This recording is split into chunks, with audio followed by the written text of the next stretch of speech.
Saludo po sa hari na naglapag ng trono, sa pinasay ng palawak ng pangalan sino-sino. Kay Andrew at Kiko, Pinoy, Luni at Black, ng mga lodi ko dito sa Patimpalak.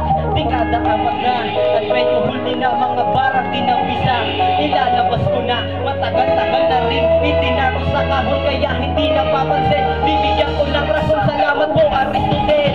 Sa video nilaban, ako si JC1, itong ang aking hayat. Laking tubong Rizal, isa sa kumahali. Simula 7 taon, unti-unting tinatangay. Marami nang umahon nung napakinggan ko ang kanta mo na lalo at hari ng mundo. Sa edad 7 taon, di pala ito madali. Kailangan makisayo bago ako sumali. Kulang ako sa aral, kulang sa talino. Wala akong natapos, gagawin ko to paano. Palagi kong tanong kung kakayanin ko ba to.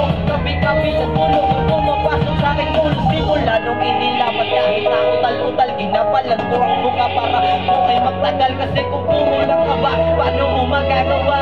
Tanong ko lang to pre, at ito ang aking diwa. At handang iparinig sa mga nakikinig. Sa harap ng mata, aking ipapayanig. Wala mong palakpakan sa kaliwat sa kanan. Di kailangan bilisan upang mapagyabangan. Ito ay pagpapalinaw tulad ng tubig sa baso para makagabit ang gawa ko at respeto. Ba't hindi to basihan ng gulo at mga away? Kung ano ang sa loobin, pwede mo yan ibigay. Ibahagi palawakin sa iba. Sino pa sa mga bato simula naaabat diba? Teka muna pahinga, trabaho to pala.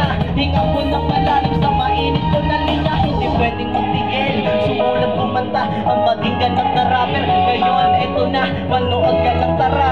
Patuloy lalagari, ito ang aking karera. At dito sa eksena, pyesa ay pinag-uhusay. Sumikat makilala, hindi yan basta tsamba.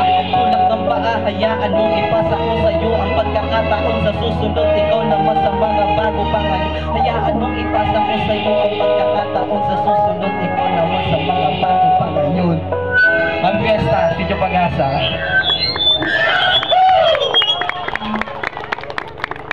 Wala ba yung palakpakan dyan? Okay, last for all.